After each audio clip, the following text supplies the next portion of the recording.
That's why I want to start a GoFundMe for Colin Kaepernick. I do, man. I'm fascinated with him. I want to make sure he never has to play football again. He can if he wants to. I just don't want him to have to. Because why the fuck not?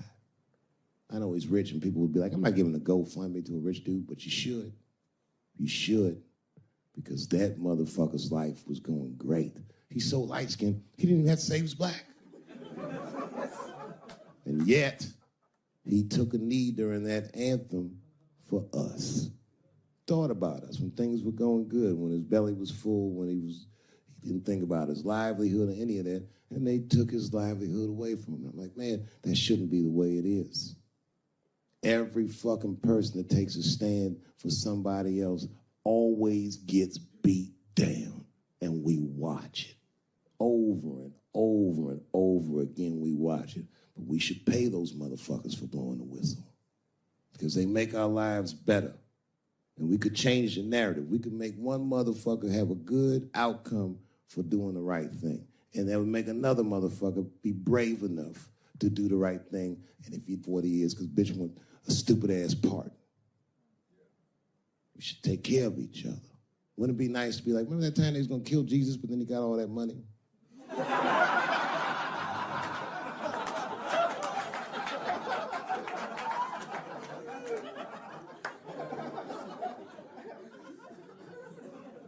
Real talk, man. It's not a racial thing. It's about us making our society better. It's about like even these women that are coming forward and they will say they're brave, and many of them are. And a few of them sucked the dick and got buyer's remorse.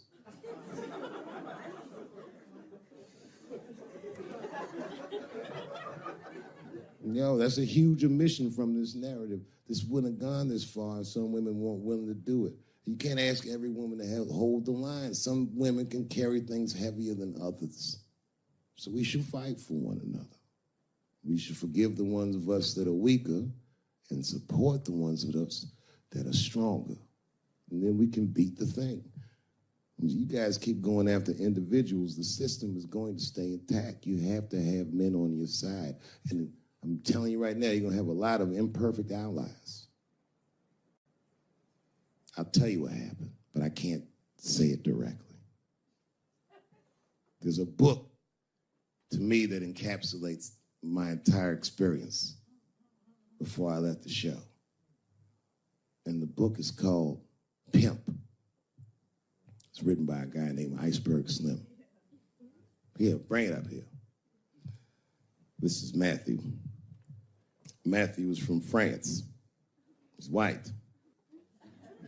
And yet, he has an original copy of this book written by a black American who was a pimp in the 40s. Iceberg Slim, his real name was Robert Beck. He got the name Iceberg because he was in a bar in Chicago and there was a shootout in the bar and a bullet went through this nigga's hat and he still finished his drink. Pimps love shit like that. They said, man, you ice cold. And he said, I like that. And it stuck. This book is so heavy in the front. It has a glossary of pimp terms because the ideas are so foreign to the American ears. For instance, do you know what the phrase mileage on a hoe means? Of course you don't. Mileage on a hoe is a very wild concept. It means that pimps understand there's a finite amount of bad shit a person can do before they'll lose their fucking mind. And a good pimp can look at a woman that he's never seen before and call it, she's good for 500 fucks. That's her mileage. Anything over that, that bitch is gonna spill. They do it to you. Why the fuck you think most of us work from 9 to 5? Because 9 to 6 might kill a bitch.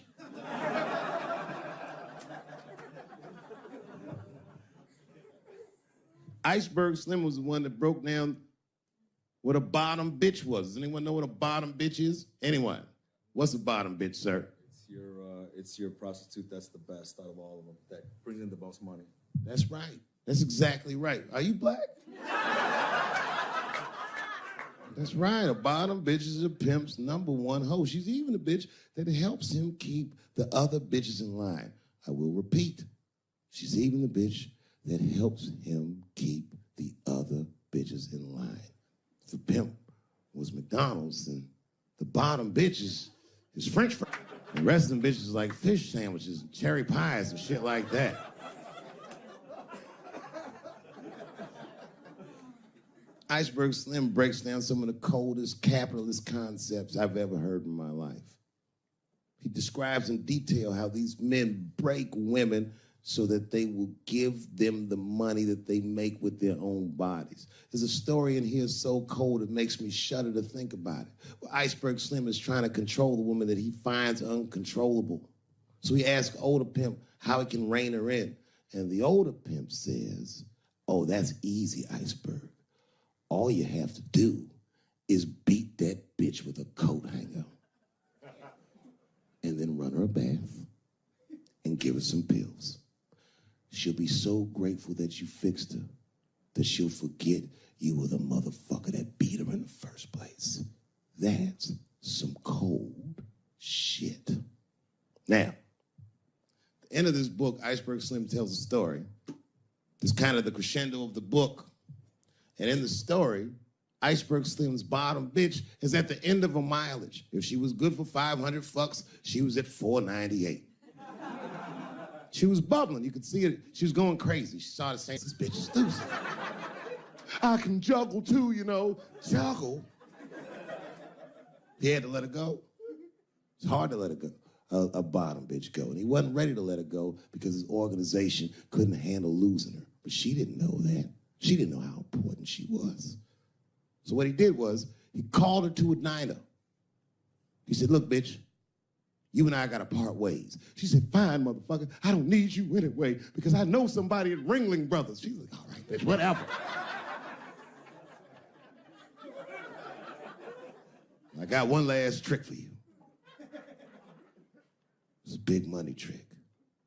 You do this for me, you get paid, I get paid, and we go our separate ways. She said, fine, motherfucker, what do you want me to do? He said, okay, there's a guy in that hotel across the street. He's waiting for you in room number 7. I want you to go over there and I want you to fuck him. But before you do, I need you to put some of this stuff in his drink. And then he's gonna fall asleep. When he does, there's a briefcase on his bed. Bring the briefcase to me. That's the trick, bitch. Can you handle it? She said, fuck yeah, I can handle it. And I can't wait to get rid of you. And she ran outside, jumped on a unicycle and pedaled across the street.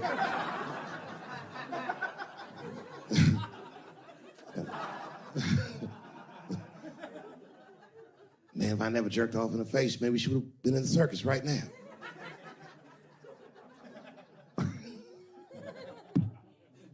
And she runs up to the motel steps and she disappears in room number 7 and she's gone for a real long time.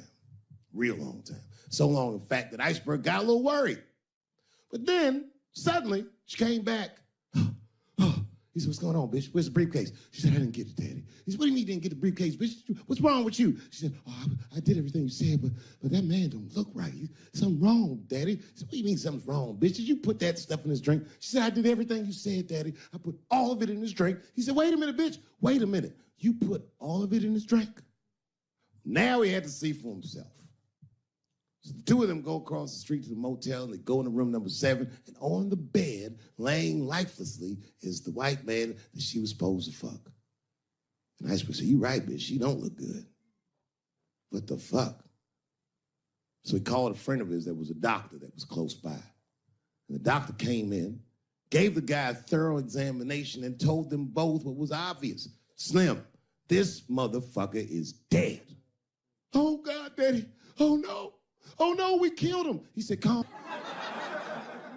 You killed this motherfucker. And then he reached on the bed and he grabbed the briefcase. He popped it open. It was filled with money. More money than any of them had ever seen. And Iceberg took a little bit of the money and gave it to the doctor, and the doctor left discreetly. All right, bitch, let me think. I can fix this for you. I know somebody I can call. But if I call him, I'm gonna owe these motherfuckers a big favor. Oh God, Daddy, please. I don't want to go to jail. Neither do I, bitch, so will you shut up? Picked up the phone. She heard him mumbling on the phone a little bit. He hung up the phone, and she was pacing the room, and he was just standing there cool, and they were waiting, and then suddenly, a van pulled up downstairs. Two guys get out with a carpet. They walk upstairs. They roll that carpet out on the floor. They throw the body in the carpet. They roll that motherfucker up like a burrito. They pick that shit up, and they throw it in the back of the van. They come back up, and Iceberg opens the briefcase again and gives them a little money. He says, I'll get in touch with you guys later. They say, you're not going to get in touch with us at all. We'll find you. He said, whatever, nigga. And they bounced.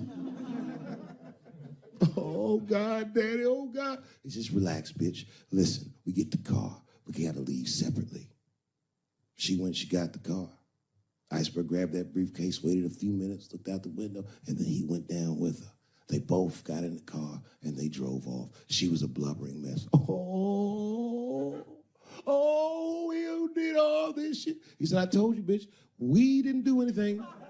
You killed a motherfucker, and I cleaned him up. And now we got us a secret, okay? Now, I know I'm not going to tell, bitch. It's you? Oh, no, I ain't going to tell. He said, all right, baby, cool. I'm going to need you to stay with me for a while till this shit cools down. She goes, okay. That's the game. That's how the whole shit works, ladies. You understand? This bitch was at the end of her mileage. She was at 498. She ended up tricking for Iceberg for another 6 months. She must have turned another 200 tricks for him. Do you understand? That's some cold shit. And the cold shit about it is that the dead guy on the bed wasn't even dead at all. This motherfucker was just a friend of Iceberg's acting like he's asleep. The doctor wasn't a doctor. It was a motherfucking butcher that happened to have a white coat.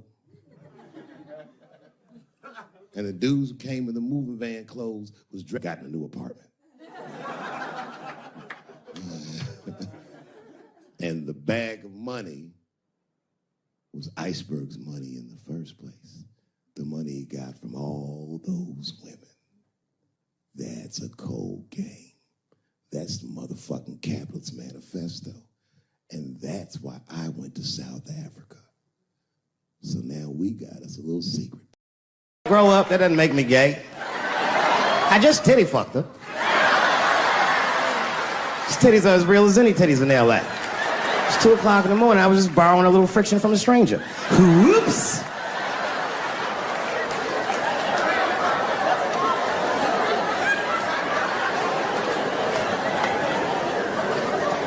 It's the madness of youth. It's the types of mistakes that a man makes when he's young. I wouldn't even know that it's necessarily a mistake. It was a wild night out. But I don't do it like that anymore. I'm old. I'm 44 now. Thanks. It's the first time in my life I've ever started to physically feel my age. It's tough, man. You know how I know I'm getting old? This is embarrassing, but I was in my hotel room. I'm not gonna lie, I was jerking off, and I was really sweating it out. And this is when I knew I was old. I just gave up in the middle, nothing even happened.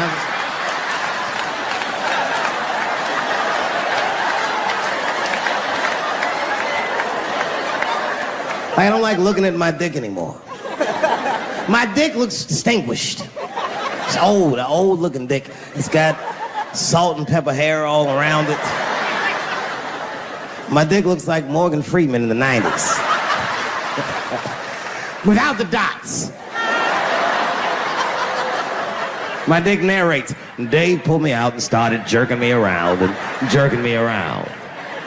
But not with the same vigor as when he was young. He and I both knew nothing was coming out.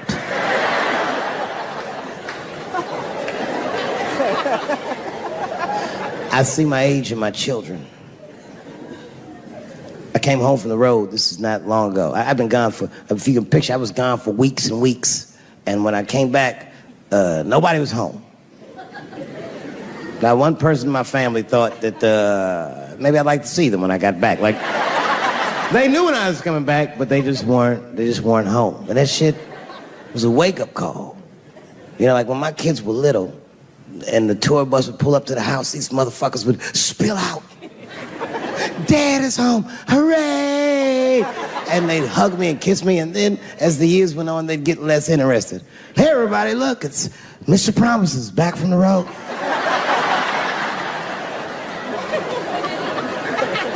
But empty house, that's some cold shit. And I went into my oldest son's room. I was like, hello, hello. He was gone. And I'd never done this to him before, but for some reason I just did it. I just looked through his shit. Just to see who this motherfucker was becoming. And I found these notebooks, and I started going through the notebooks, and it was all this wonderful poetry in them. Written as his handwriting. I didn't even know this nigga wrote poems. And then I looked through his drawers, and I opened up his middle drawer, and I found this rolling paper. And I looked down at them papers like, oh, that's where that poetry's coming from.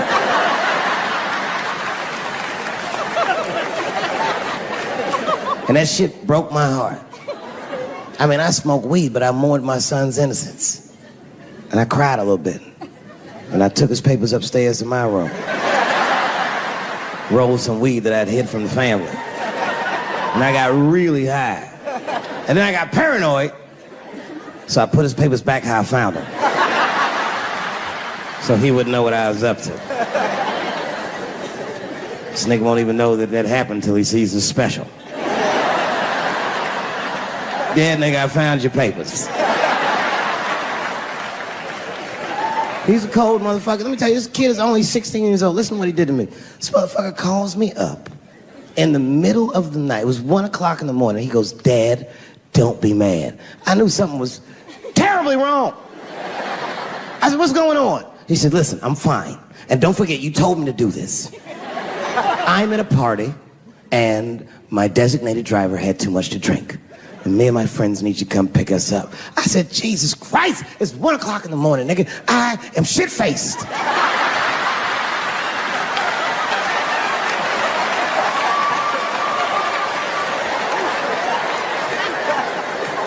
But I figured, fuck, it's better me than some kid.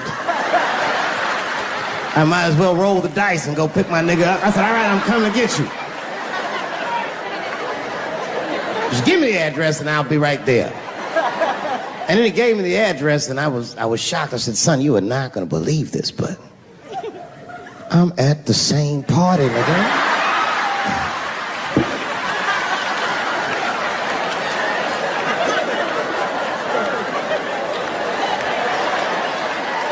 They grow up fast, don't they? Can I ask you a weird question? I want to make you feel uncomfortable. You don't have to answer it, and if it doesn't go well, we'll just edit it out anyway. Is it weird to be the only white people in a row?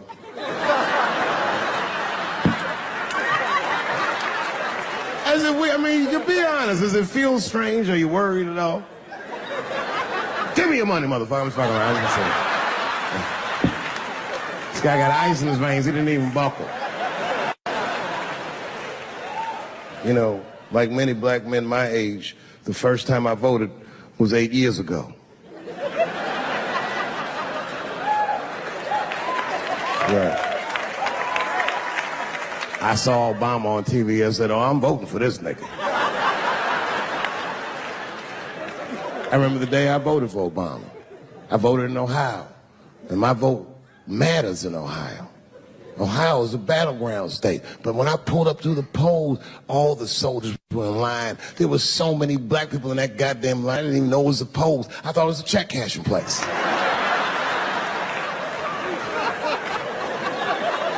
And we were hugging each other, and old people were singing hymns and spirituals. J Verdict times 10 or some shit. I've never seen black people that happy. 8 years later, I'm pulling up to the polls again. This time, I'm driving a brand new Porsche because the Obama years were very good to me.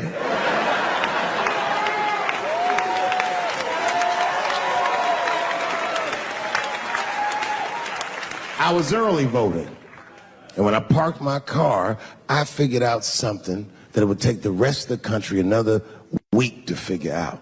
I understood that Donald Trump was going to be our next president because in Ohio, unlike D.C., you could see the results in the parking lot.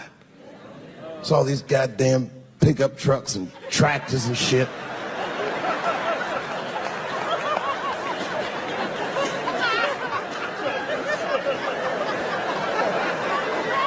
And then I walked up and I saw a long, long line of dusty white people.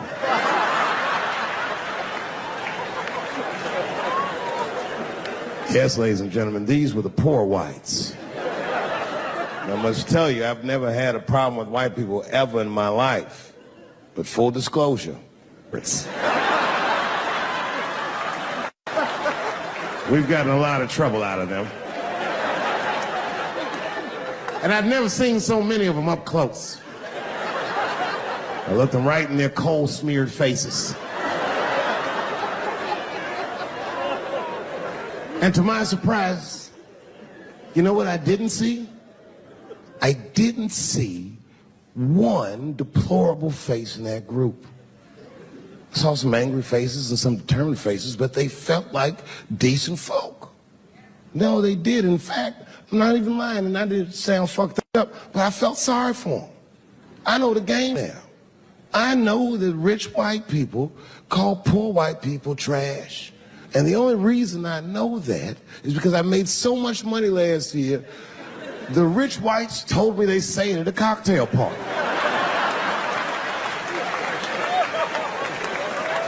And I'm not with that shit. And I stood with them in line like all of us Americans are required to do in a democracy. Nobody skips the line to vote. And I listened to them. I listened to them say naive, poor white people things. Man, Donald Trump's gonna go to Washington and he's gonna stand there thinking in my mind, you dumb motherfucker.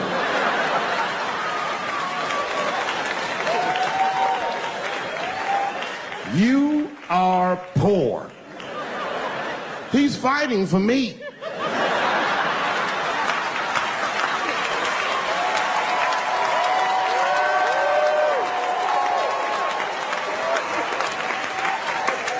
Picture a famous person you like. Every famous person you could imagine was at that show. It was like the biggest night that Hollywood had ever seen. And when that guy tackled me, he cleared the bleachers. I had to watch the tape afterwards to know this happened, but as soon as he tackled me, Jamie Foxx was the first motherfucker that jumped out of the crowd. He was wearing a white cowboy hat like he knew this shit was gonna happen to him. Never seen this nigga in a cowboy hat before. And Jamie started chasing that motherfucker around like any given Sunday.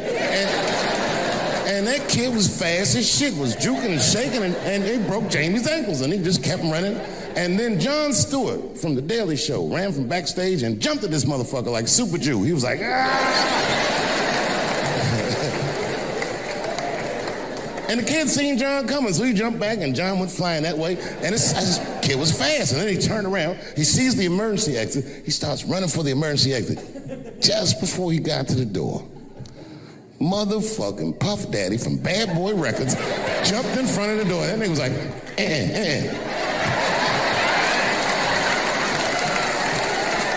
Boy, Puffy got that motherfucker. And then every celebrity just ran out because every celebrity saw themselves in me, and they just started beating the fuck out of that kid. And I know Chris was backstage looking like, nobody helped me.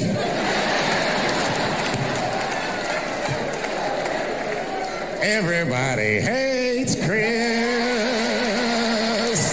And what I remember most about that night was the pressure.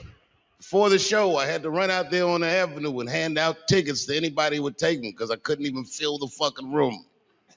And boy, what a difference 24 short years makes.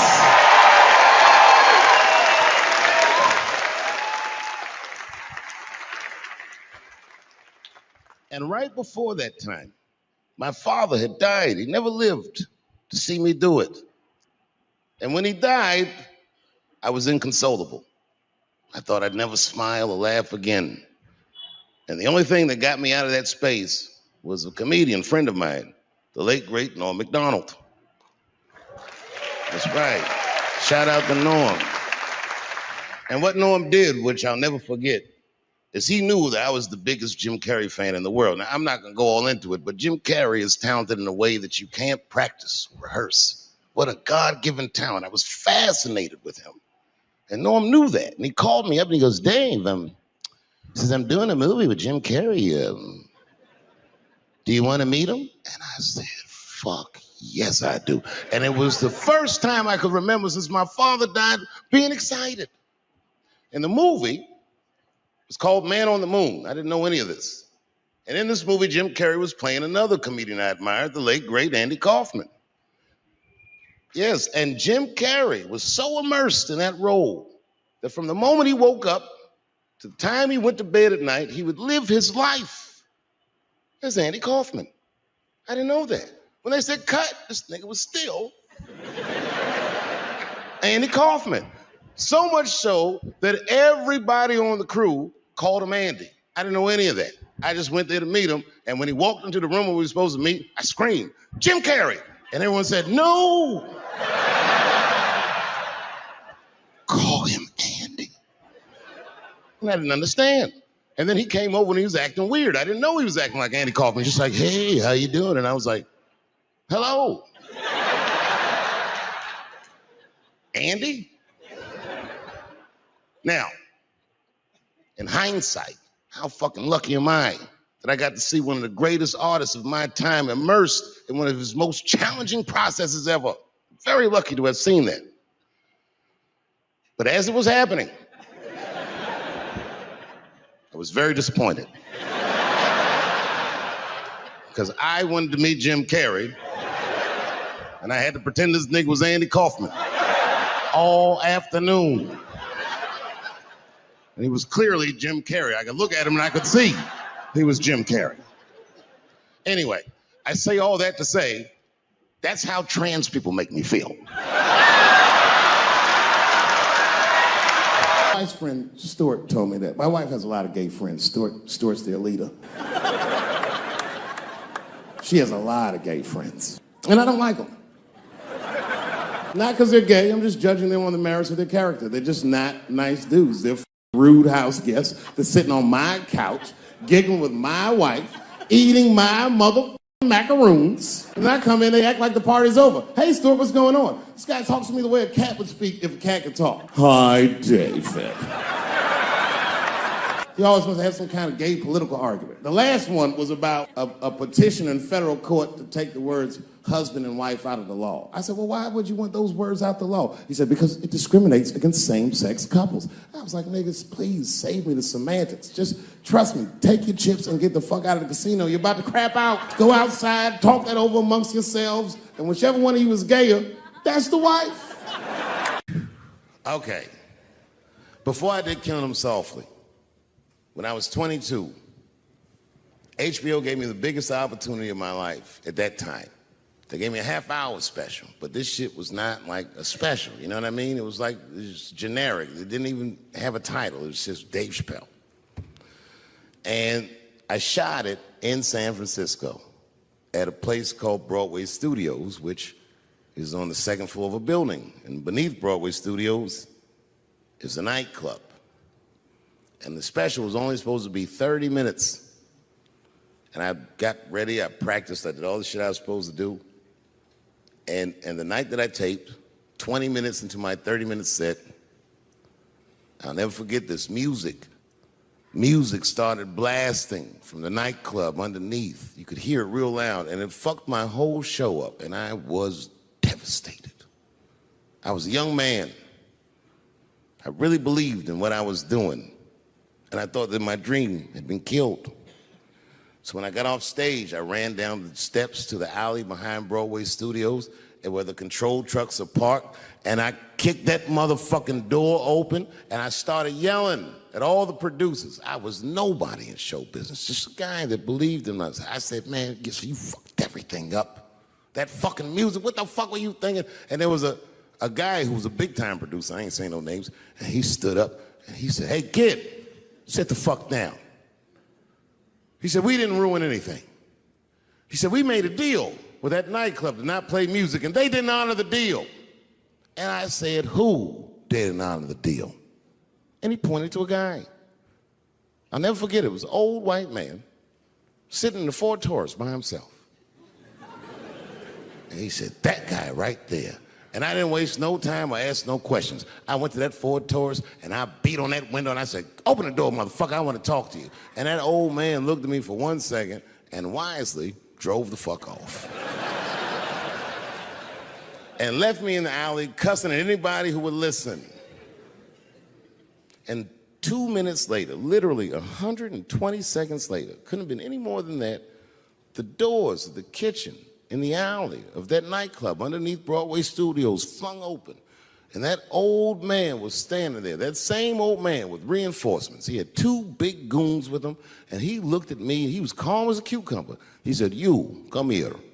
I want to talk to you." I didn't know anything about the streets at this age. But I found out later in my life that these men were Russian mobsters. And I don't know what you guys know about the Russian mob, but these are the niggas that killed Denzel in Training Day.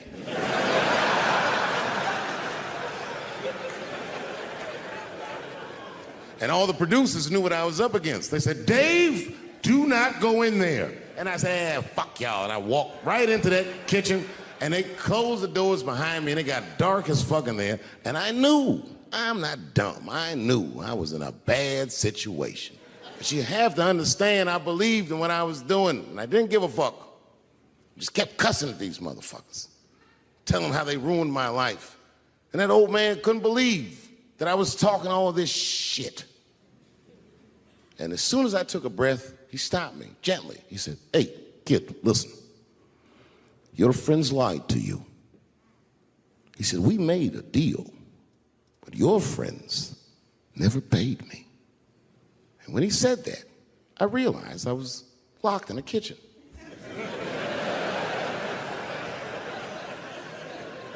I realized he was telling the truth, which would make me wrong.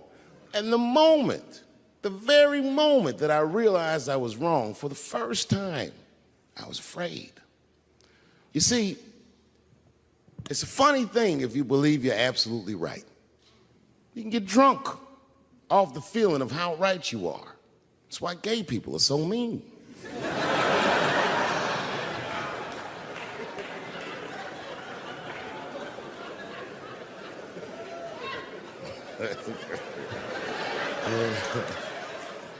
But I didn't buckle.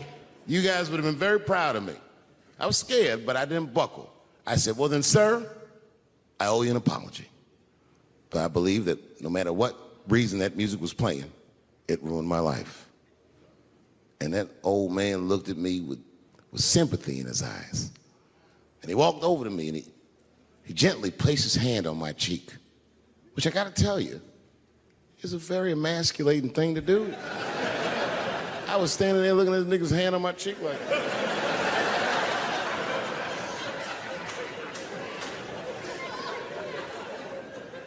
and he said, "You are a real man."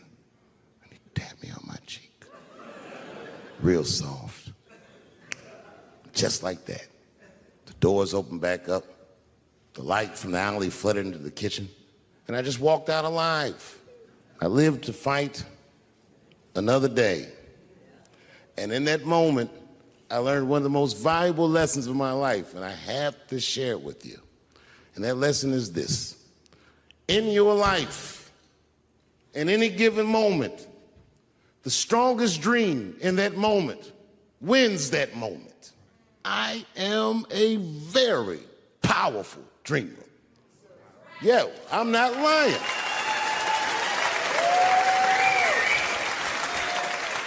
I dreamed tonight, this very night, as a 14-year-old boy, and I am living it as a 50-year-old man. My dreams are very strong. Today, I walked all around Washington. I used to be poor in this city, and all day people just said, hey, Dave, like they knew me personally, and I felt like I knew them. And I say to myself, my God, Dave, what a powerful dream. But then sometimes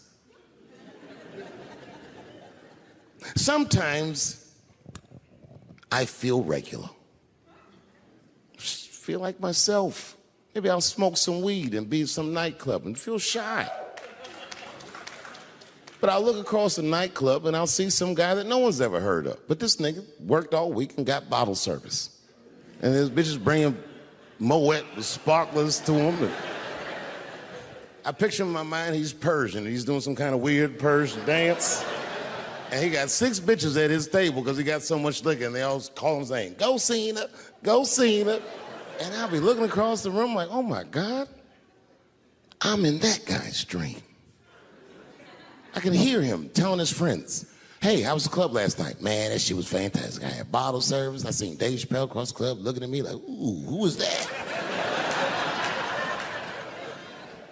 And that's the trick to life. You have to be wise enough to know when you are living in your dream. And you have to be humble enough to accept when you're in someone else's. It's why I don't judge between Will Smith and Chris Rock.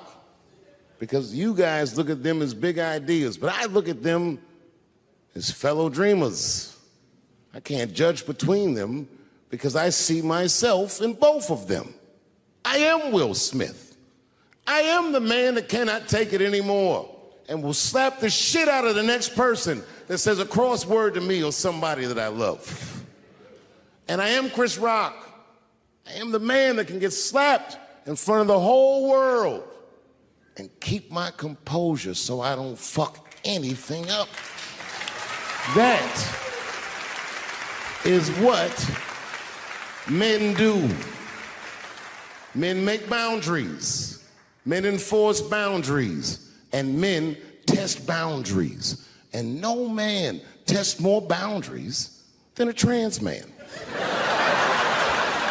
Kelly got another sex tape out now. This guy makes more sex tapes than he does music. He's like the DJ Khaled of sex tapes. Another one. Like, damn. The new one's so bad that they didn't even show it. 16 times the girl's age was mentioned. Isn't that crazy? This motherfucker's an idiot. He was fucking her like, "Yeah, this is the best 14-year-old pussy I've ever had in my life." And she was like, "You like this 14-year-old pussy?" He's like, "Oh yeah, I love this 14." I'm like, man, you need to shut the fuck up.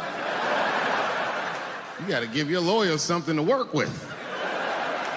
You're supposed to be on the tape like, "This is the best 36-year-old pussy I've ever had in my life." And then your lawyer gonna be like, "Your Honor, clearly my client thought that this woman was 36, as he mentioned some 16 times in the tape." They gonna know you lying though, you know what I mean? Everybody knows no such thing as good 36-year-old pussy.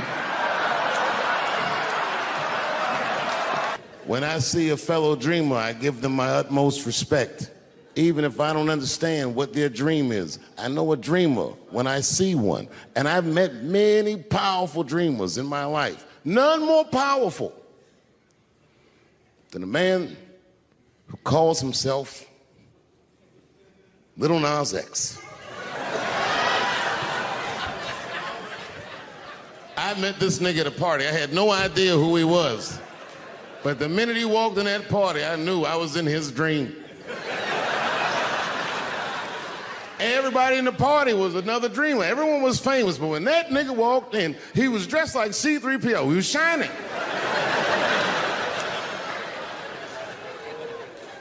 And everyone was like, "Oh my God, there he is. That's Lil Nas X." I didn't know who he was. And for some reason, out of all them dreamers, he walked right up to me. And he said, "I tried to get you in my video." I didn't know what the fuck he was talking about. I said, "What?" I said, "What? What video?" And he just looked at me like, "You know what video," and walked away. And I watched him walk away. I said, man, this nigga's having a very powerful dream.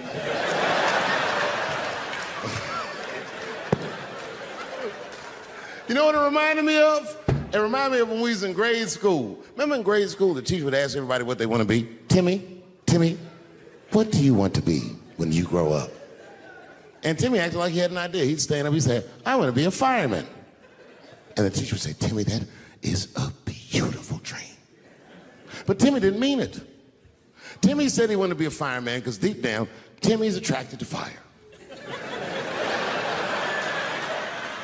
And by the time he's 14 years old, this nigga's a full-blown pyromaniac, playing with kerosene and matches like a goddamn expert. And then one night he goes downtown with his buddies, fucking around with fire, and burns a warehouse down. And he doesn't know it, but there's 13 migrant workers from El Salvador, and they're in that motherfucker. They get trapped, and then they die in the fire. Isn't that a tragedy? It was an accident. He's only 14 years old, but he's black. So they try him as an adult. And Timmy ends up spending the rest of his life in jail. Dream deferred. Burp, burp.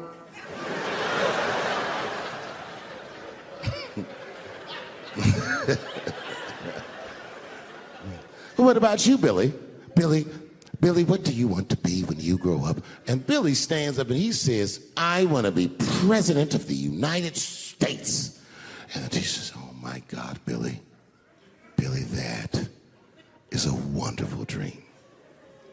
And Billy means that shit.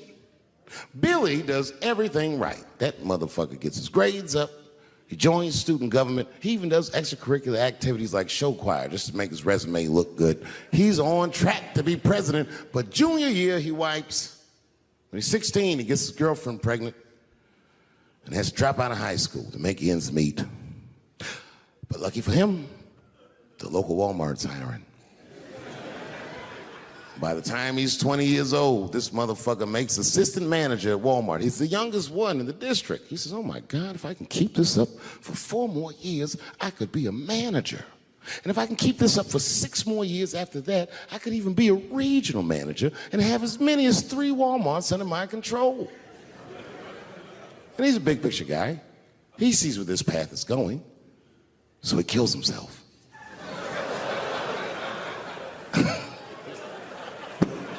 Burp, burp.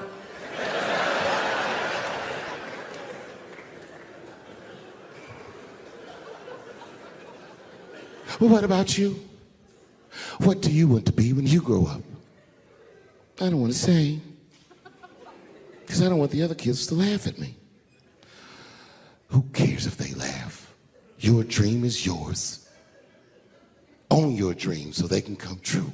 Say it loud and proud. What do you want to be when you grow up? Little Nas X. And that nigga stood up in front of the whole class. I want to be the gayest nigga that ever lived.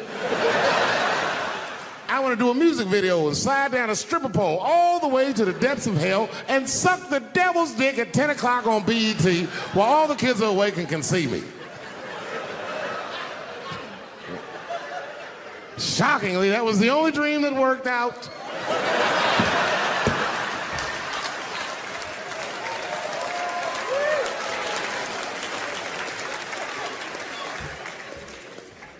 That's why I'm here tonight in the city where I built the dreams that I live.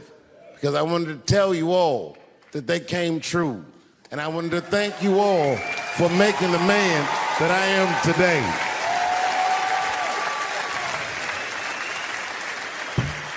Yes, I am living a very powerful dream. Every time I come to this city and I stand in front of you, I realize that, my God, man, this is not my dream at all. It's yours. And I am honored to be in it. Thank you very much, Washington, D.C. I'll see you next time.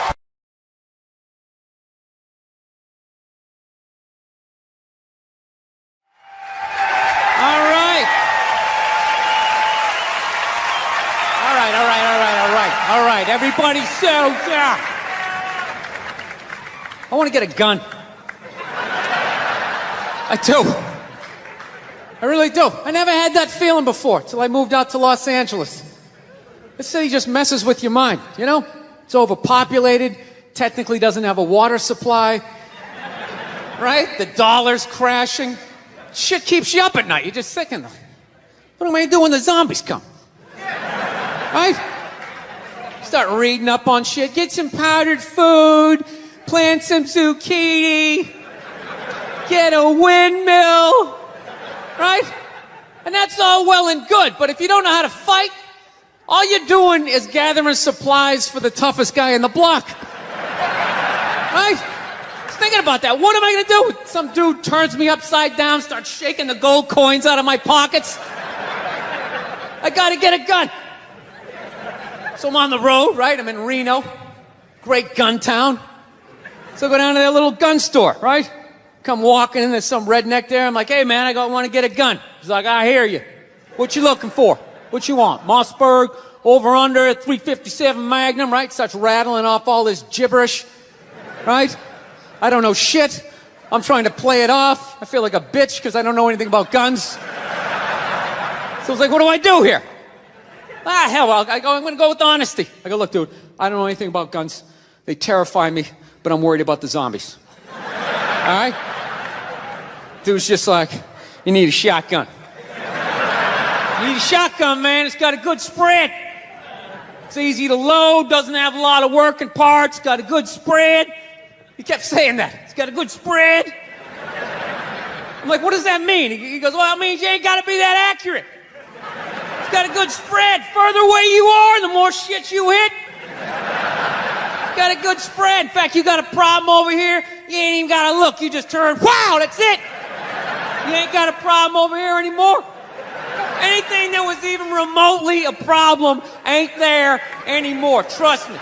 And then these people here, they saw what you just did here. You ain't got a problem here either. Feel me? 90 degrees taken care of right there.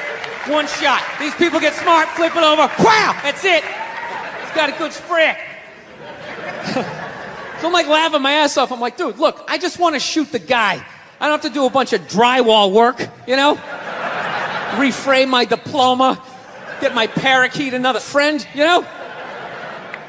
I just want to shoot the guy. So I'm like, you know, how about one of these pistols? So he does like that classic, like that redneck trailing off thing, like, you want a pistol? Go ahead, get a pistol. I mean, what do I know? I've just been here 20 years. You know? Get a shiny one, right? So I was like, dude, what's wrong with getting a pistol? He goes, I'll tell you what, buddy. Because life ain't a movie. You feel me? I'm like, no. Can you please stop speaking in these backwoods riddles? Can you just say what you're saying? I told you I don't know shit about guns. Come on, do me a solid here. He goes, well, look, you ever watch a movie? Guy go, blah, blah, blah. He kills 3 people. Real life, man, you miss. You miss all the fucking time. You miss enough times, man, you're empty. You might as well just be standing there with a big stapler in your hand. Then what you gonna do? I was like, well, fuck it. Let's get the shotgun. So he's all ready to box the thing up, and then I'm like, wait a minute. I live with my girl. I can't just show up with a shotgun, right? That's not some shit you can just come home with. If I found this stool on the side of the road, I can come home with this. Look at it. We can refinish it. We can carve our initials in it. We can have a good time, right? You can't just show up with a shotgun. Hey, I got it for us, right? One barrel for you, one for me? No. So she kiboshes the whole thing. Till the other night, somebody broke into our car sitting in the driveway. Starts fucking with her head, right? So she starts reading up on guns, you know? But she's reading too much, because now she wants to get one, but she's just like, well, I heard you got to keep the bullets in the safe, keep the stock in the garage. And then what? I run around the house and assemble it. There's some dudes chasing me with an axe. You know, even thinking this thing through, sweetheart. Just running around. Where's the scope? It's in the living room. He's in the living room. No, we're getting this thing. I want that fucking thing loaded right on the bedroom wall, right there. I'll put that thing on my jam sleeves, just like that. There's no other point. That's funny though when you talk about getting a gun. You know, people like they either totally for it or completely against it. You know, they either go nuts and start screaming, right? Or they start throwing out those stats. Yeah, actually, you increase your chances of getting shot by 80% the second you get a gun in the house. Really? What, because I'm going to load it and shower with it? Like, The fuck? I know it's dangerous. You get a pool in your backyard, you immediately increase your odds of drowning in your backyard, right? You couldn't do that before. Now you step on a rake, in you go. No, I'm telling you. I don't buy into any of that shit. Stats are so fucking stupid. You know? Not that they're stupid, it's the way people apply them. You already have your mind made up, and then you go to I'mRight.com, and you start memorizing a bunch of shit, and then you just throw it up at people. This guy tried to get me to go scuba diving. I go, I'm not going. I don't want to get eaten by a shark. He's like, well, actually, 90% of shark attacks actually happen in shallow water. It's like, no shit. That's where the people are. Now, it's called the beach. 90% of people are frolicking along the coastline. It's like there's people swimming to Europe. Let's go to Iceland, you pussies. Right? I don't know.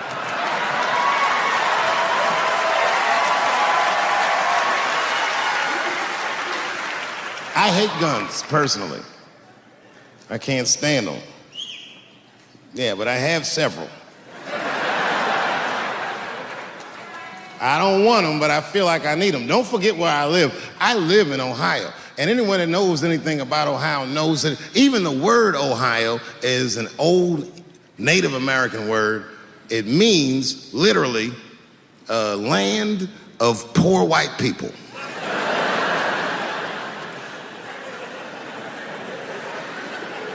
And I don't know what's going on down here, but in my experience, poor white people love, and I mean they fucking love, heroin. They can't seem to get enough of it. I didn't even know what I was looking at first. I was just driving like, why are all these white people so sleepy out here? These things.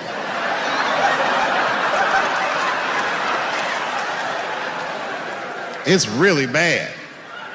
As a matter of fact, I was coming out of a nightclub the other night in Dayton, and I had parked my car in the alley, and no one was out there. I didn't have no bodyguards or nothing. I was home. I figured everything was fine. And as soon as I opened my car door, all by myself, suddenly one of these heroin-addicted whites just pops out of a trash can. It scared the shit out of me. I screamed, "Ah!"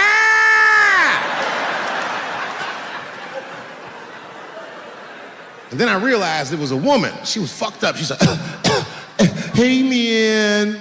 Hey, man, relax, okay?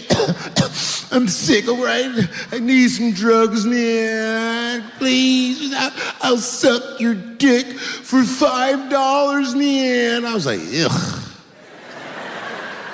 2.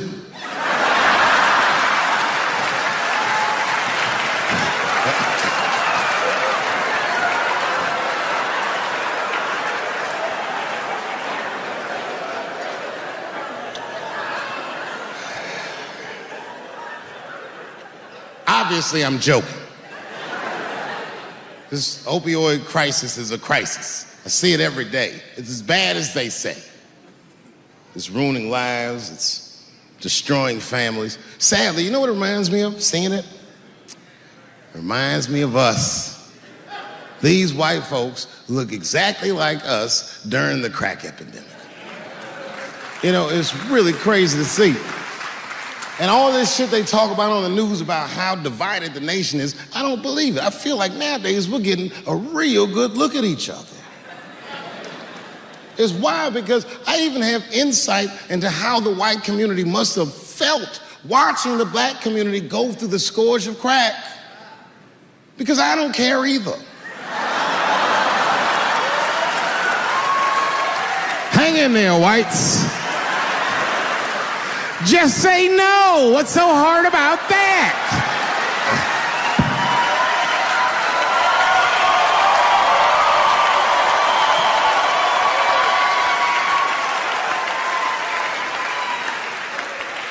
Remember when y'all said that to us? But it's okay.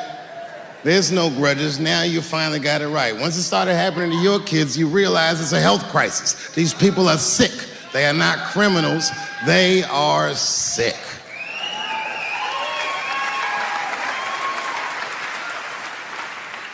Be that as it may, I'm armed to the teeth. First gun I bought was a 12-gauge shotgun.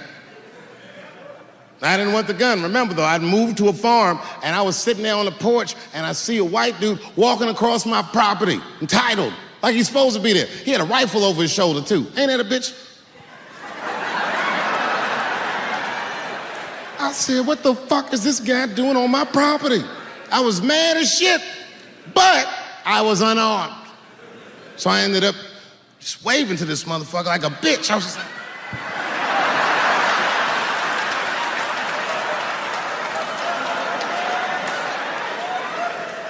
And as soon as he got far enough away, I ran to my car and sped to Kmart. This is in a rural white area. And remember, I was nervous because the guy was on my property, I'm black, and I was sweaty. You know what I mean? And I ran to the gun counter, black and sweaty, sweating and black, and I looked up at the nigga, I was like, I look like a slave or something. I said, I need a gun immediately, like that, just like that. The guy didn't answer, no questions. He just grabbed a 12-gauge shotgun, handed it to me. I'd never even held a gun before. I'm not a dummy. I'm like, well, I need some bullets too. And the guy reached under the counter, put 2 box of shells on the counter. He said, all right, buddy, which box do you want? And I didn't know. One box had a picture of some ducks on it. The other box had a picture of some deer. I said, well, what's that box with them ducks? He said, oh, that there's birdshot.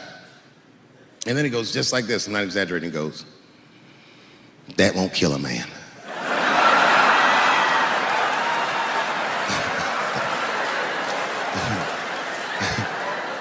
He said, it'll just pepper him up nicely. I said, what the fuck? Pepper? You know what it means to pepper a motherfucker up? It means that when the shell explodes, hot BBs will shoot out of the barrel of the gun, not killing a motherfucker, but penetrating their skin and shallow flesh. Boy, that's gotta hurt. Hot BBs? Ha ha! Remember when Dick Cheney shot a motherfucker in the face and he lived? That was birdshot. I said, well, what's that box with the deer on it? He goes, oh, that there's buckshot. That'll put a hole in the goddamn truck if you wanted to. But I didn't know that if you're defending your home with a shotgun, the formula dictates that you're supposed to buy both boxes. This was not a formula that I was familiar with. It goes like this. The 6 shots in a 12-gauge shotgun, so when you load the gun, you load it like this. First shot, bird shot. Next shot, buckshot. Bird shot, and then after that, gun's Jamaican. Buckshot, buckshot, buckshot.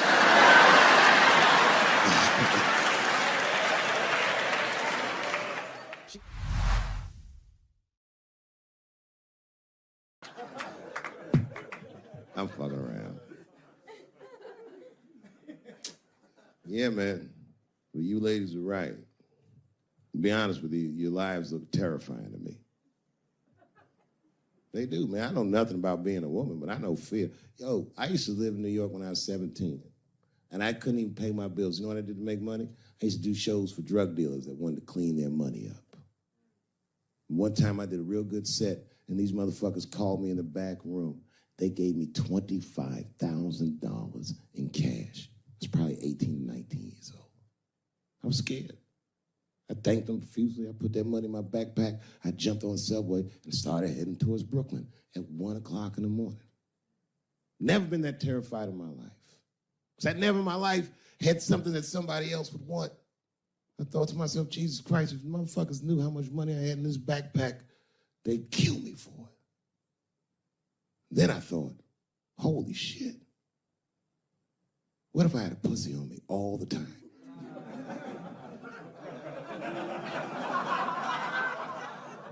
That's what women are dealing with. I'm gonna tell you right now, it's real talk. If them same drug dealers gave me a pussy and said, put this in your backpack and take it to Brooklyn, I'd be like, nigga, I can't accept this.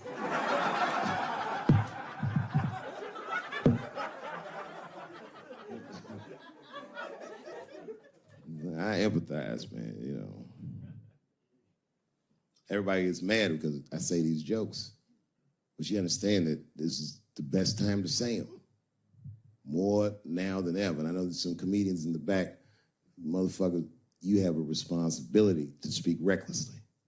Otherwise, my kids may never know what reckless talk sounds like. The joys of being wrong. I didn't come here to be right. Just came here to fuck around. It's hot in here suddenly, isn't it? I wonder where that heat came from. I wonder what happened to me. Where did I go for 12 years if I wasn't raped?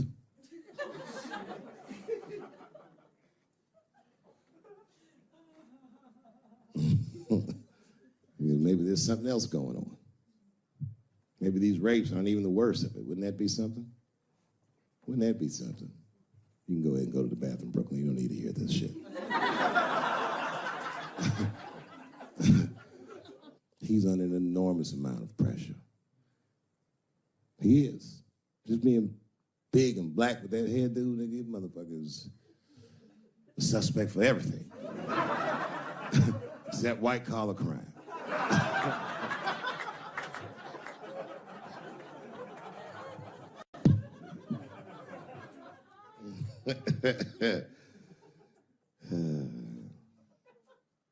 Sometimes I wouldn't talk about where I went, but y'all don't even want to know. I was gone for a long time, nigga. I was in the upside down.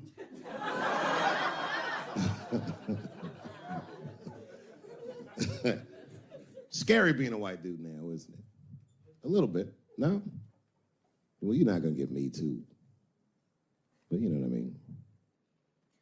It's funny for a black dude to see white people go through this because this is how it always is for us. All my heroes is either murdered by the government or registered sex offenders.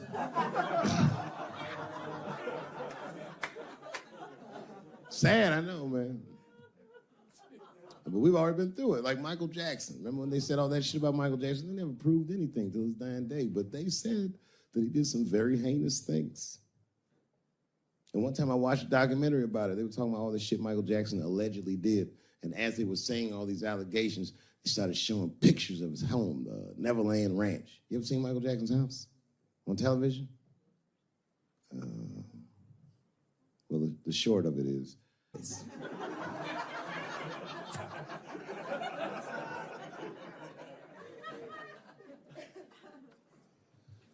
and I saw the whole thing, exotic animals and Ferris wheels and merry-go-rounds and shit. And the more they showed it, the more certain I was that I don't think Michael Jackson did any of those things they said he did.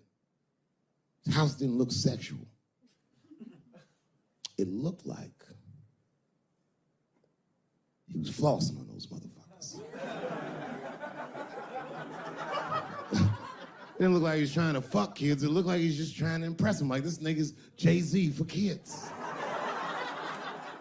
Like, he's just walking through his house. This is my cotton candy machine. It makes 3 tons of cotton candy a day. You know, all the cotton candy you want.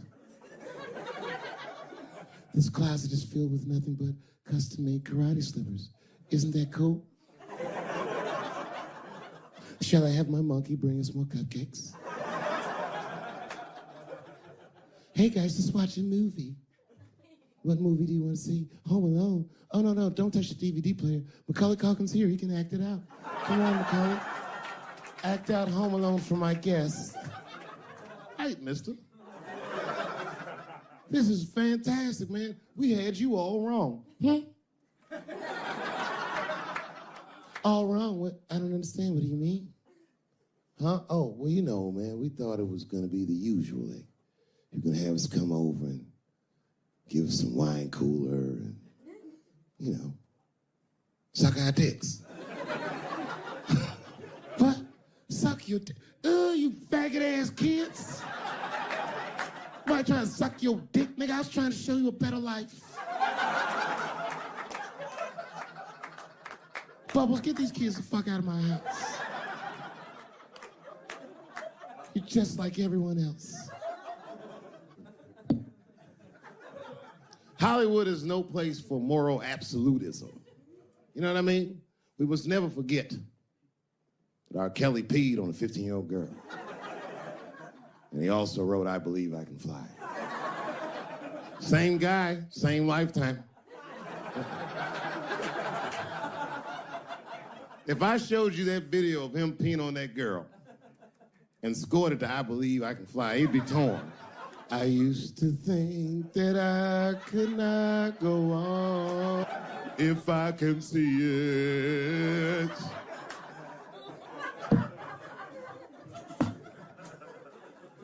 It's okay, my career ended many years ago.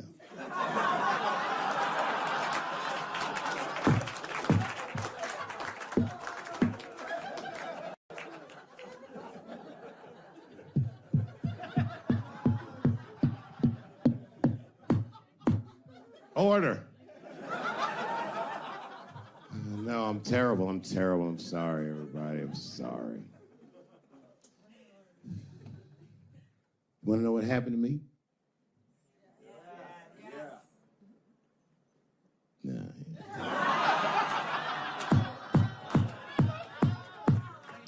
It's tempting, but I don't want to talk about it. Maybe at the end, when I run out of things to talk about. Actually, I'm almost there. I'm just trying to tell you what happened to me was not, I just didn't have a good go of it. I don't know what you guys think happens when you quit a successful show like this. I'll tell you what doesn't happen. They don't go, hey, well, good luck with your future endeavors. That's not what happens. It was cold out there. For real, I had to watch it all go down without me. I had to watch all those people do my show, Key and Peele, and Amy Schumer, and Mind and Mencia. Well, I'm not going to say they were doing my show. I'm just saying they were bad. And people would come up to me on the street and be like, yo, nigga, just every once in a while. Most people thought I was crazy, but sometimes people come, yo, nigga, you did the right thing, man. You my hero. Nigga, I don't want to be your hero. I want to be rich.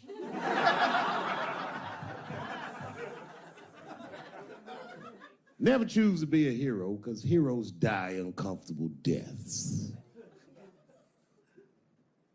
All I wanted to be was Paul Revere. I just needed one heroic moment, you understand? Paul Revere's ride was only one night. And then 40 years of him being like, hey, y'all, remember that time everybody was asleep and I was up and the British was coming? Boy, it's a good thing I was awake, nigga. Everybody be dead.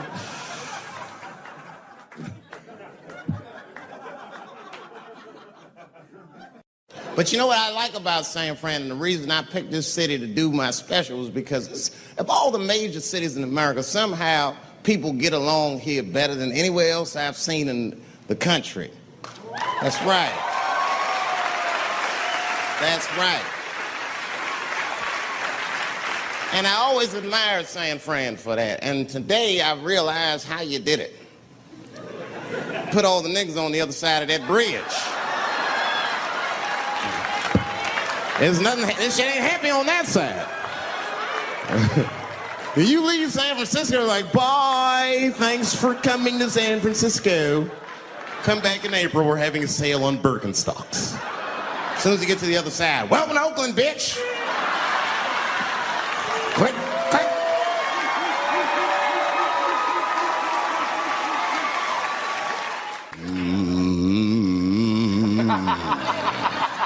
You know, that's just my grandmother used to sing that when she cleaning up. That's a Negro spiritual. Black work song.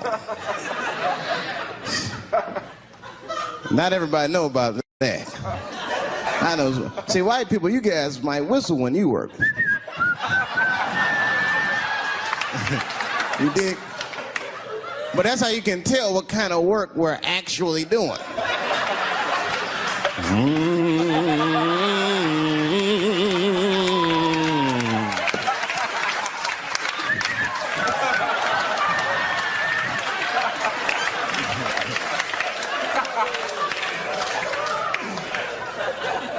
I study that kind of shit. I do. Anything that has to do with race. I read a little here, see a little there. And I travel. That's always good.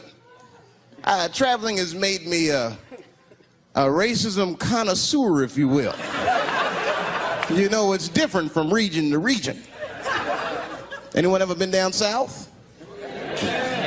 So you guys know what I'm talking about. Now, the racism down there is just fucking, it's perfect. It's due to a perfection.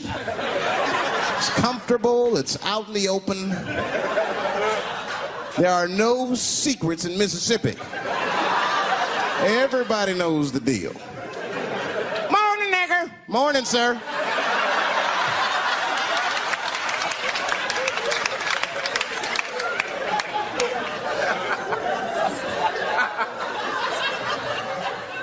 I got a lot of things to talk about tonight. First of all, I've stopped smoking weed.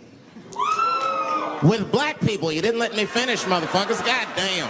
I'm sorry, black people, to break the news so publicly, but I can't smoke with you anymore. Every time I smoke weed with my black friends, all you talk about is your trials and tribulations. I'm sick of that shit. I got my own problems. Nigga, that's a waste of weed. I'm smoking weed to run away from my problems, not take on yours.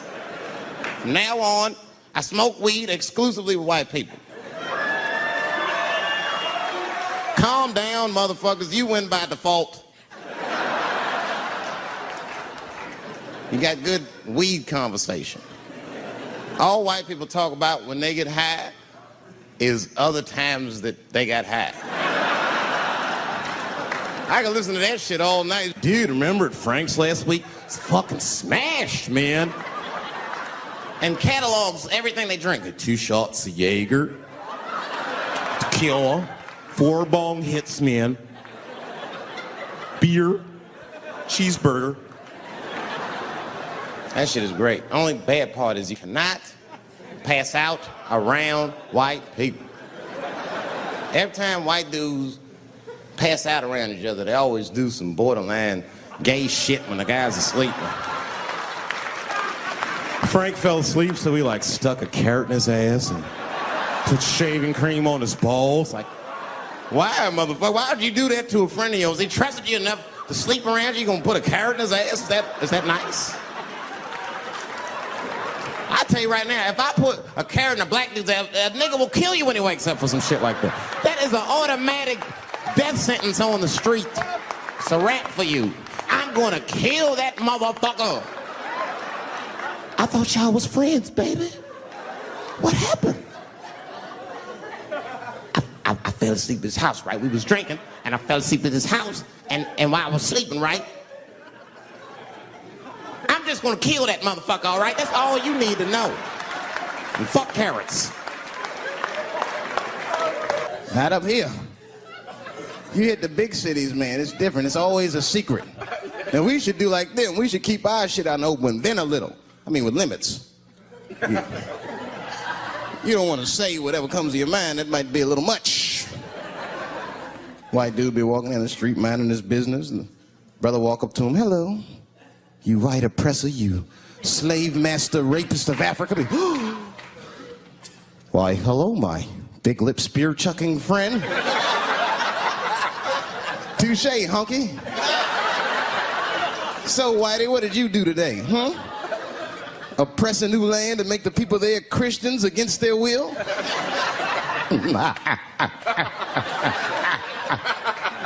What did you do, fella?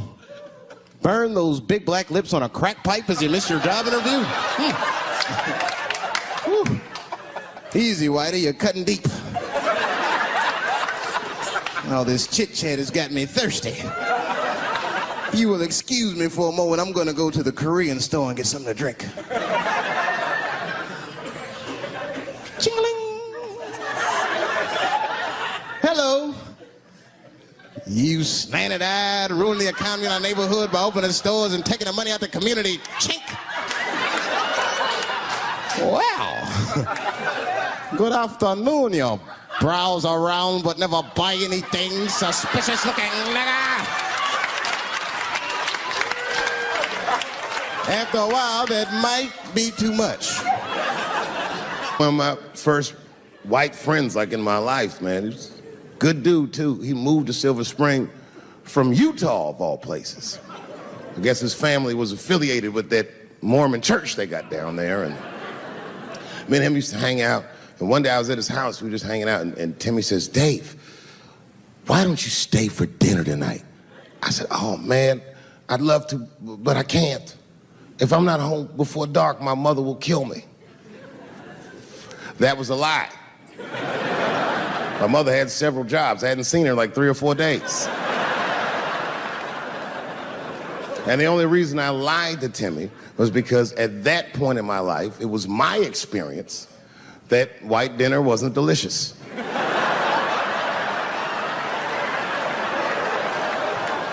I'd rather go home and fry some bologna or some shit like that.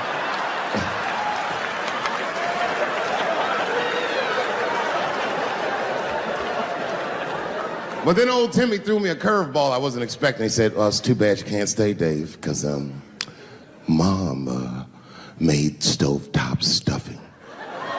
I said, what the fuck, stovetop? Well, hold on, nigga, let me make some phone calls real quick. I had seen that commercial so many times, I had dreamt of getting my hands on some of that stovetop stuffing. And finally, I met a motherfucker that actually had a box of stovetop in the house. I couldn't miss this opportunity, so I pretended to call my mother. And then I came back and I said, Timmy, you're not gonna believe this great news. Mom said I can stay. And he said, fantastic. He said, why don't you come with me and we'll help set the table and then we can say the blessing. I had no interest in setting this motherfucker's table or saying these crazy ass Mormon prayers. I just wanted that goddamn stuffing. So I told Timmy, I said, you know what, I'd love to help, but let me go wash my hands first. My plan was simple. Wash my hands slowly, and by the time I'm done, the table will be set, the blessing will be said, and all that there will be left to do is eat. Went to the bathroom. I washed my hands very slowly. I must have been in there for about 10 minutes. And suddenly, one of his mothers came to the door.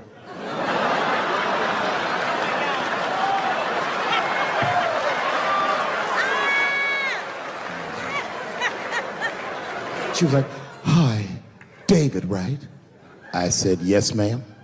She said, Timmy tells me that you're planning on staying for dinner. I said, I hope that's not a problem, ma'am. She says, no, it's no problem. In fact, we'd love to have you. It's just that we weren't expecting company. And I'm afraid there's not enough stovetop stuffing for everybody. So I kicked her in the bam!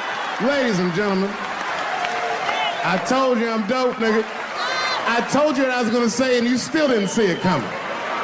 And that's why I make the big bucks. People only see the surface. They see the division in our foods. Just because I eat chicken and watermelon. They think that that's something wrong with me. Let me tell you something. If you don't like chicken or watermelon, something's wrong with you, motherfucker. There's something wrong with you. Where are all these people that don't like chicken and watermelon? I'm sick of hearing about how bad it is. It's great. I'm waiting for chicken to approach me to do a commercial, nigga. I'll do it for free, chicken. It's the least I can do. They make fun of Latin people for eating, what y'all eat? Beans, rice, corn. Listen, that's not a reason to hate a motherfucker, all right? It's funny, but it's not a reason to hate. The only reason these things are even an issue is because nobody knows what white people eat. You've been very good at keeping that shit a secret amongst yourselves. I study white people. You don't know that. I'm writing a paper on you. Not even for school, nigga, just to do it, just to get, I'm just doing this independent research. I'm spending my money, that's why I'm working so hard. I follow you around grocery stores. They freak out. I just try to peek in the cart. They always say, get away from my cart, nigga. What are you looking at? Chicken and giblets are over there.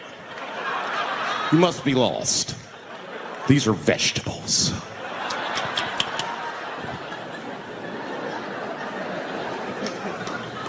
I know what you drink. See how quiet it got? Grape juice. Surprise, motherfuckers, you didn't know I knew about grape juice, did you? Oh, don't play dumb with me. Looking, what is it? A lot of black people don't have the privilege of knowing about grape juice because they have grape drink. It's not the same formula that you get. Ain't no vitamins in that shit. You might have one of your black friends over. Todd, would you care for a glass of grape juice? What? Nigga, what the fuck is juice?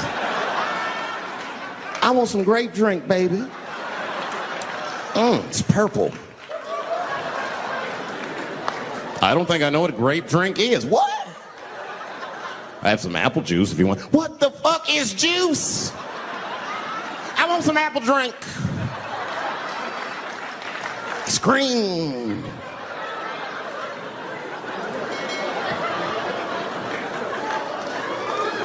Remember that commercial for Sunny Delight when all the kids run in from outside playing? And they all run to the fridge. All right, I got some purple stuff, some Sunny D. As soon as you say Sunny D. I'll tell you what happened, but I can't say it directly. There's a book to me that encapsulates my entire experience before I left the show. And the book is called Pimp. It's written by a guy named Iceberg Slim. Here, bring it up here. This is Matthew. Matthew was from France. He's white. And yet, he has an original copy of this book written by a black American who was a pimp in the 40s. Iceberg Slim, his real name was Robert Beck. He got the name Iceberg because he was in a bar in Chicago and there was a shootout in the bar and a bullet went through this nigga's hat and he still finished his drink. Pimps love shit like that. They said, man, you ice cold. And he said, I like that. And it stuck. This book is so heavy in the front. It has a glossary of pimp terms because the ideas are so foreign to the American ears. For instance, do you know what the phrase mileage on a hoe means?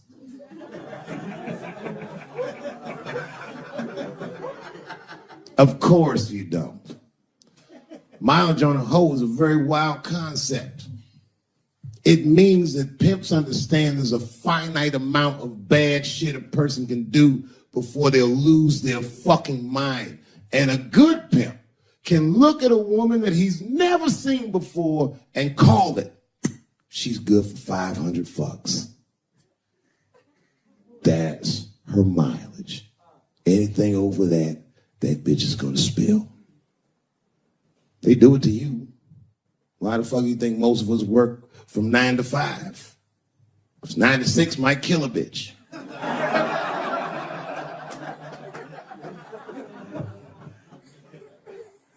Iceberg Slim was the one that broke down what a bottom bitch was. Does anyone know what a bottom bitch is? Anyone?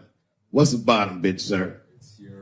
It's your prostitute that's the best out of all of them, that brings in the most money. That's right. That's exactly right. Are you black? That's right. A bottom bitch is a pimp's number one hoe. She's even a bitch that helps him keep the other bitches in line. I will repeat. She's even the bitch that helps him keep the other bitches in line. The pimp was McDonald's and the bottom bitch is French fries. The rest of them bitches like fish sandwiches and cherry pies and shit like that.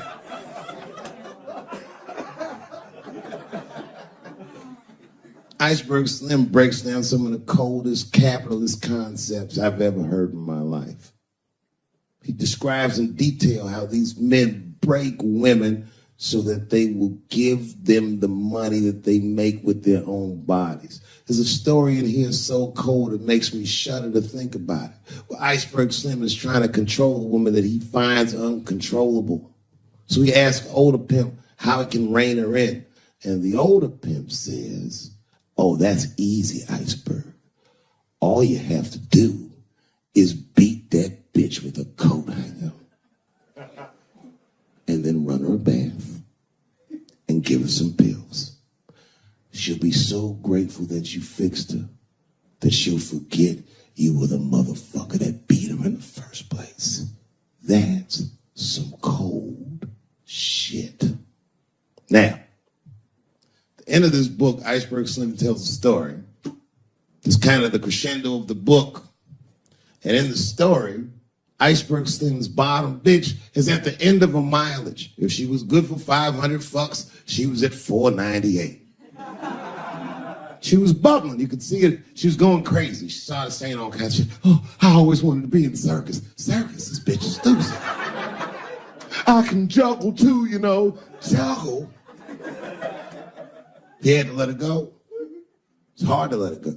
A bottom bitch go. And he wasn't ready to let her go because his organization couldn't handle losing her. But she didn't know that. She didn't know how important she was. So what he did was he called her to a diner. He said, look, bitch, You and I gotta part ways. She said, fine, motherfucker. I don't need you anyway because I know somebody at Ringling Brothers. She was like, all right, bitch, whatever.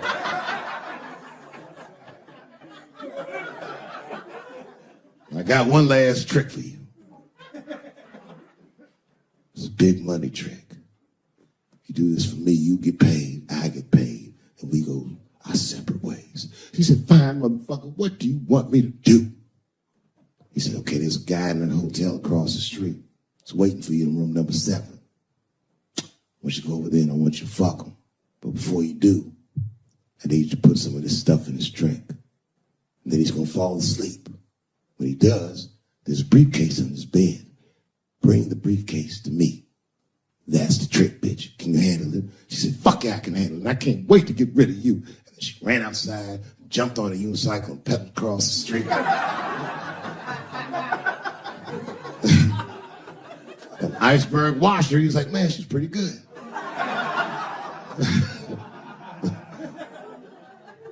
Man, if I never jerked off in the face, maybe she would have been in the circus right now.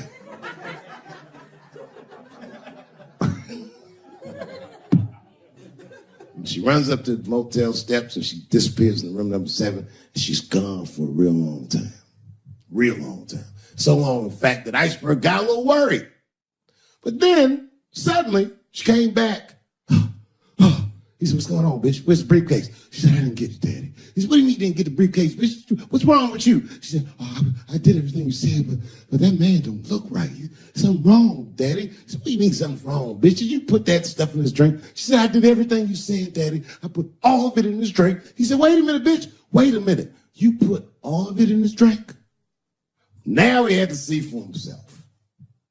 So the two of them go across the street to the motel, and they go into room number 7, and on the bed, laying lifelessly, is the white man that she was supposed to fuck. And Iceberg said, you right, bitch, she don't look good. What the fuck? So he called a friend of his that was a doctor that was close by. And the doctor came in, gave the guy a thorough examination, and told them both what was obvious. Slim, this motherfucker is dead. Oh, God, Daddy. Oh, no. Oh, no, we killed him. He said, calm down, bitch. We didn't do anything. You killed this motherfucker. And then he reached under the bed and he grabbed the briefcase. He popped it open. It was filled with money. More money than any of it ever seen. And Iceberg took a little bit of the money and gave it to the doctor, and the doctor left discreetly. All right, bitch, let me think. I can fix this for you. I know somebody I can call. But if I call them, I'm going to owe these motherfuckers a big favor. Oh, God, Daddy, please. I don't want to go to jail. Neither do I, bitch, so will you shut up? She picked up the phone. She heard him mumbling on the phone a little bit. He hung up the phone, and she was pacing the room, and he was just standing there cool, and they were waiting, and suddenly a van pulled up downstairs. 2 guys get out with a carpet. They walk upstairs. They roll that carpet out on the floor. They throw the body in the carpet. They roll that motherfucker up like a burrito. They pick that shit up, and they throw it in the back of the van.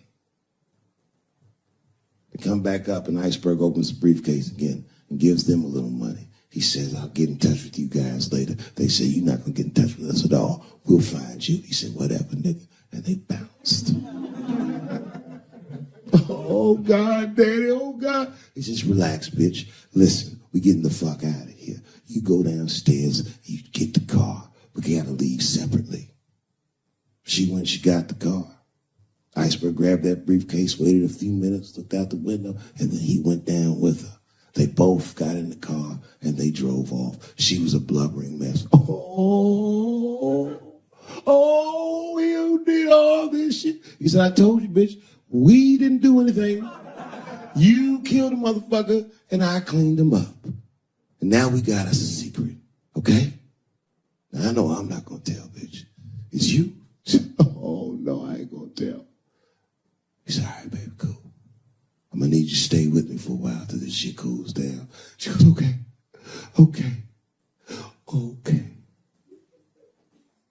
That's the game. That's how the whole shit works, ladies. You understand? This bitch was at the end of her mileage. She was at 498. She ended up tricking for Iceberg for another 6 months. She must have turned another 200 tricks for him. Do you understand? That's some cold shit. And the cold shit about it is that the dead guy on the bed wasn't even dead at all. This motherfucker was just a friend of Iceberg's acting like he's asleep. The doctor wasn't a doctor. It was a motherfucking butcher that happened to have a white coat. And the dudes who came in the moving van clothes was dressed like movers because they were movers. Iceberg had gotten a new apartment. And the bag of money was Iceberg's money in the first place. The money he got from all those women. That's a cold game. That's the motherfucking capitalist manifesto. And that's why I went to South Africa. So now we got us a little secret, bitch.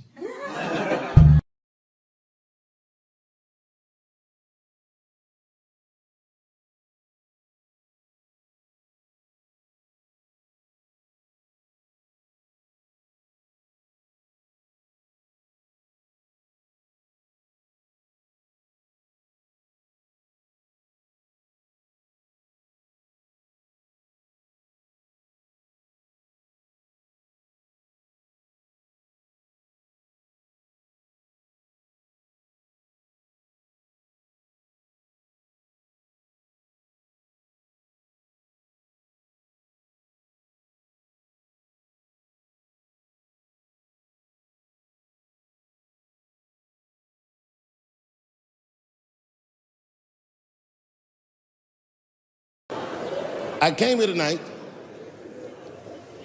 because this body of work that I've done on Netflix, I'm going to complete.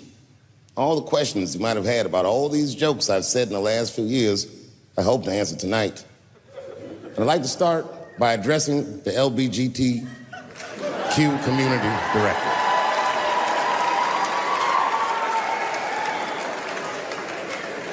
And I want every member of that community to know that I come here tonight in peace. And I hope to negotiate the release of the baby.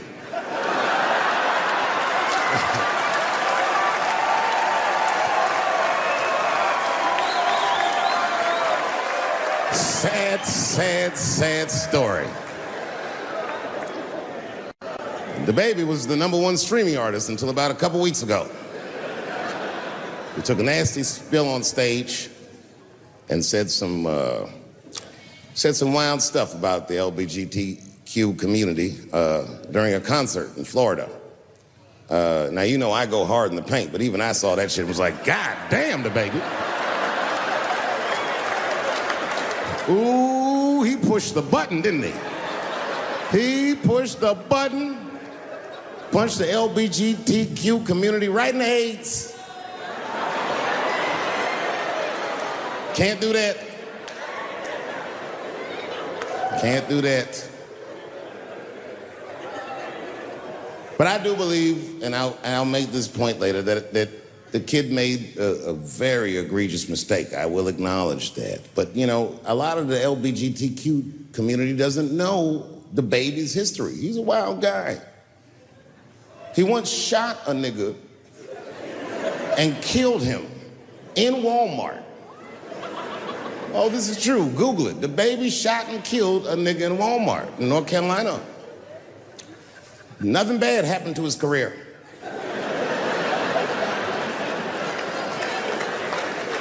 Do you see where I'm going with this?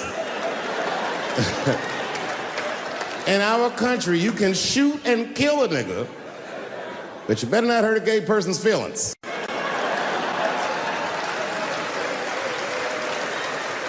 And this is precisely the disparity that I wish to discuss. I have a question for the audience. And this is a real question. I'm not joking around.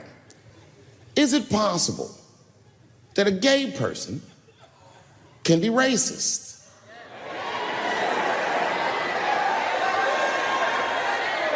Do you really think so?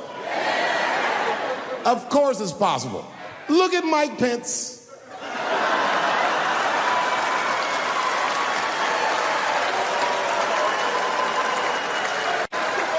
Who I'm guessing, but I bet you he's gay.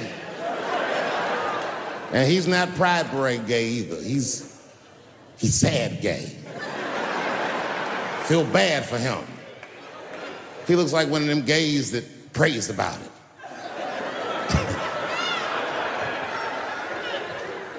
Jesus, please take these dirty feelings out of my heart. Please, Jesus, make these buttholes ugly to me. I don't want to keep on tasting these dicks.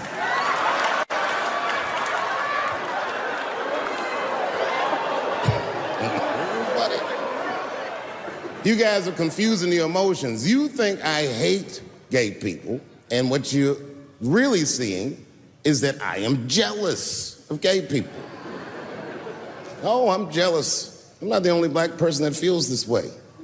We blacks, we look at the gay community and we go, God damn it, look how well that movement is going. Look how well you are doing. And we've been trapped in this predicament for hundreds of years. How the fuck are you making that kind of progress? I can't help but feel like if slaves had baby oil and booty shorts, we might have been free 100 years sooner, you know what I mean? If Martin Luther King was like, I want everybody to get up on them floats, get your bodies good and shiny.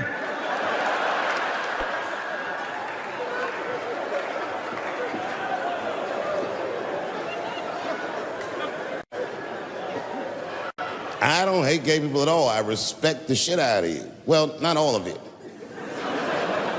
I'm not that fond of these newer gays. Too sensitive. Too brittle. Those aren't the gays I grew up with. I miss them old school gays, nigga. Them Stonewall niggas, them the ones that I respect. They didn't take shit from anybody. They fought for their freedom. I respect that shit. I'm not even gay. And I want to be like a Stonewall nigga. Them old school gangster gays, them glory hole niggas, them the ones I like.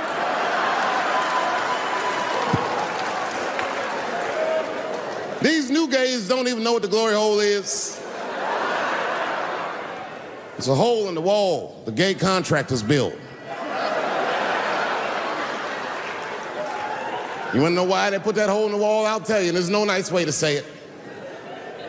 Because when they want to have some fun, they will put their penises in that hole and hope for the best.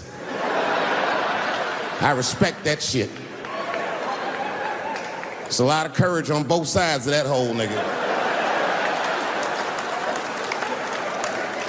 I'm not even gay, and I want to try that glory hole out.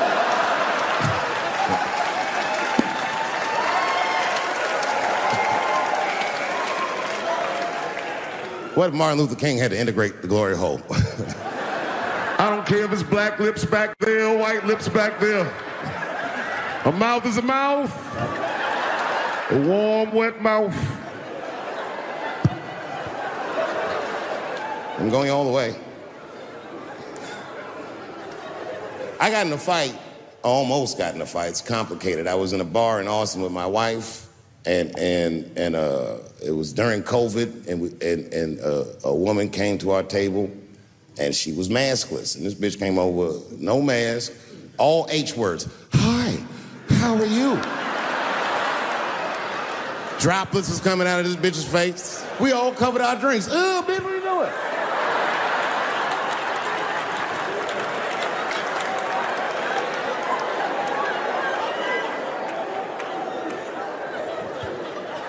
Now, I looked over at the table that she came from, and I peeped game. The men at the table were filming me.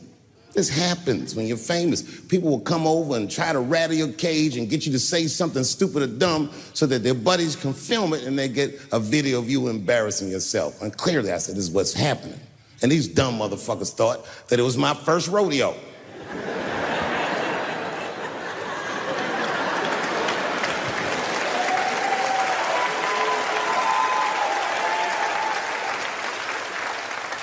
Sadly, it worked. I ran right over there. I pointed right in the camera. I said, "You's a bitch-ass nigga for doing this to me."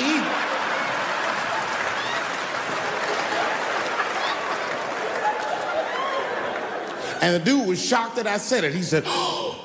And when he did like this, I seen all his fingernails was painted, and I realized, like, uh-oh.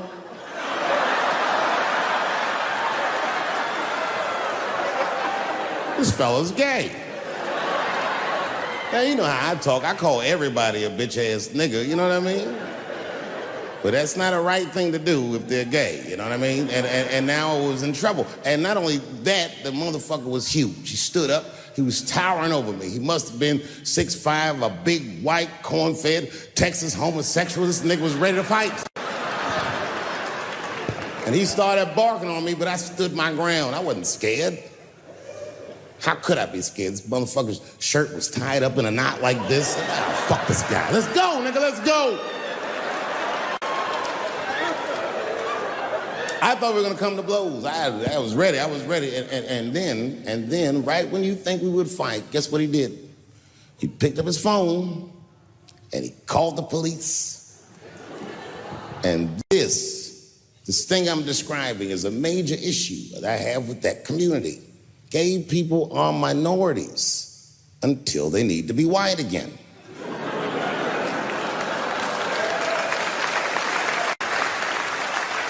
I'm being very brutally honest so we can solve this problem. I'm telling you right now, a black gay person would have never done that to me.